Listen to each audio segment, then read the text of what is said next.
आज की कहानी देवों के देव महादेव भगवान शंकर के बारे में है, या यूँ कहें कि भगवान शंकर और उनके भक्त कुबेर के बारे में है। शिव भक्तों को ये कहानी पूरी जरूर सुनना और देखना चाहिए, दूसरे को भी सुनाना चाहिए। इससे आपके सारे पाप तो नहीं लेकिन कुछ कम जरूर हो सकता है। दोस्तों, कैसी भी हो, धर्म तो धर्म होता है। किसी को अच्छा रास्ता भी दिखाना धर्म पुण्य की खाता में जुड़ता है, इसलिए खुद देखे, परिवार में भी दिखाए सुनाए और दूसरों को भी। दोस्तों, तो आइए आज हम जानेंगे ये अद्भुत ज्ञानवर्धक कहानी। दोस्तों, कहानी कुछ इस प्रकार है। नमस्कार दोस्तों, आपका ही चैनल बातें ज्ञान यूट्यूब चैनल में आपका स्वागत है। कृपया चैनल को सब्सक्राइब करें, वीडियो को शेयर करें। धन्यवाद। कुबेर, जिनको धन के देवता कहा जाता है, वो यक्षों के भी देवता थे। कहते हैं कि लंका पहले कुबेर की थी। रावण ने जब लंका पर कब्जा किया और कुबेर को वहां से निकाल दिया तो कुबेर को मुख्य भूमि की तरफ जाना पड़ा। प्रजा और राज्य को खोने के बाद कुबेर निराश हो गया था, इसलिए उसने भगवान शिव की आराधना और भक्ति शुरू कर दी। इस तरह से कुबेर एक शिव भक्त बन गया। कुबेर ने बहुत कड़ी तपस्या की और भगवान शिव को प्रसन्न किया। भगवान शिव ने उसकी तपस्या से प्रसन्न होकर उसे एक नया राज्य दिया और संसार का सारा धन उसको दे दिया। इस तरह से कुबेर धन का देवता बन गया और लोग धन और कुबेर को एक समान मानने लगे। संसार का सबसे धनी व्यक्ति बनने के बाद कुबेर भगवान शिव को बहुत कीमती कीमती वस्तुएं चढ़ाने लगा। धीरे धीरे उसे लगने लगा कि वह शिव का इतना महान भक्त है और वो इतनी सारी बहुमूल्य वस्तुएं भगवान शिव को चाहता है। लेकिन सत्य तो ये था कि भगवान शिव ने कभी भी उसकी चढ़ाई विभूति के अलावा किसी और वस्तु को छुआ तक नहीं था।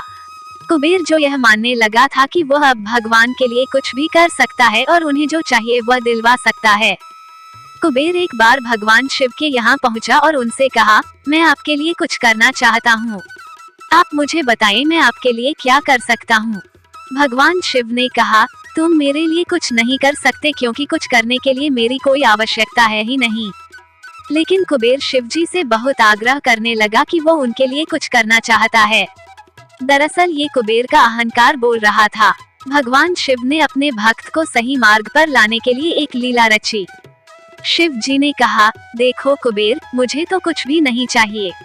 अगर तुम करना ही चाहते हो तो वह जो बालक है, भगवान शिव ने गणेश जी की तरफ उंगली दिखाते हुए कहा, वह हमेशा भूखा रहता है।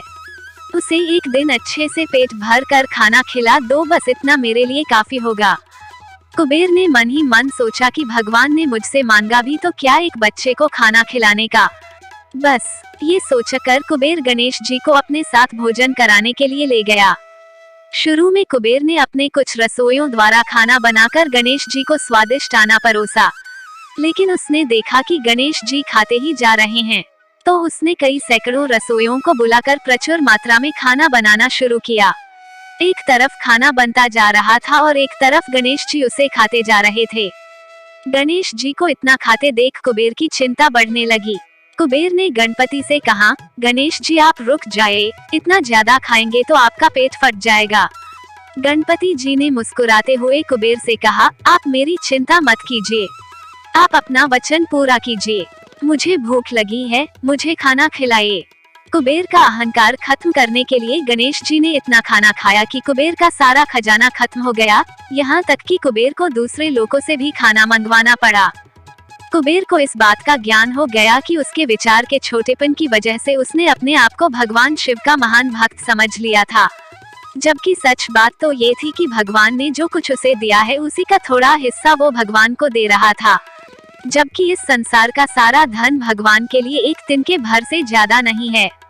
उसने भगवान शिव के पास जाकर अपनी गलती की